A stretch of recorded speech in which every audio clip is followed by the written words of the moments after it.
అసలు మనకి ఆవలింతలు ఎందుకు వస్తాయి? ఆవలింతల వెనుక ఉన్న అసలు రహస్యం ఏంటి? మధ్యాహ్నం మెలకువగా ఉండటం మనందరికీ చాలా కష్టమైన పని. నిజం చెప్పాలంటే మనకే కాదు, జంతువులకైనా సరే. వరుసగా ఆవలిస్తున్నారంటే మీరు అలసిపోయారనో లేదా బోరు కొడుతుందనో దానికి సంకేతం. అసలు మనం ఎందుకు ఆవలిస్తామో ఎప్పుడైనా ఆలోచించారా?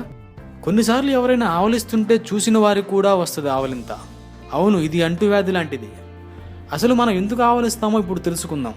11 వారాల వయసున్న గర్భస్థ శిశువు కూడా ఆవలిస్తుందని అధ్యయనాలు చెప్తున్నాయి. అంటే మన గర్భంలో నుంచి బయటికి రాకముందే ఆవలిస్తున్నారన్నమాట. అసలు ఆవలింత మానవ జీవితంలో ఒక విడదీయరాని భాగం కదా. ఒక్కోసారి ఆవలింత మేలుకొలుపు కూడా సంకేతం అంటారు. ఇది వినడానికి వింతగా అనిపించవచ్చు. మనలో చాలా మంది ఆవలింత రాగానే వెంటనే నిద్రపోవాలనుకుంటారు. కానీ ఆవలింతలు మనల్ని మేల్కొలిపి ఉంచుతాయని అధ్యయన రిపోర్ట్లు నిరూపిస్తున్నాయి. కానీ అసలు మనకు ఆవలింత ఎందుకు వస్తుంది? మనకు బోరు కొట్టినప్పుడు లేదా నిద్రొచ్చినప్పుడు ఆవలిస్తాము. ఆవలించడం వల్ల మెదడుకు రక్త ప్రసరణ జరిగి మరింత శ్రద్ధగా పనిచేస్తుంది.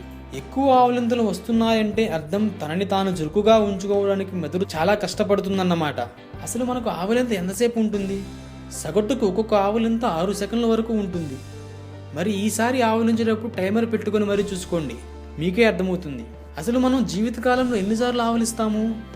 సగటుకు మనిషికి జీవితకాలంలో 400 గంటలు ఆవలించడానికి ఉపయోగిస్తారట.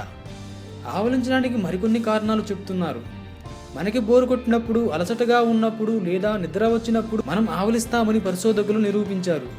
శరీరం ఇలాంటి స్థితిలో ఉన్నప్పుడు మెదడుకు తక్కువ ఆక్సిజన్ అందుతుందని, అందువల్ల మన మెదడు ఆవలింతల ద్వారా ఎక్కువ గాలి పీల్చుకునేట్లు చేసి తక్కువైన ఆక్సిజన్ సమస్యను ఎదుర్కొంటుంది. దీని ఫలితమే హాయిగా మెల్లగా వచ్చే ఆవలింత. అండ్ మరిన్ని విషయాల కోసం ఛానల్ని సబ్స్క్రైబ్ చేయండి.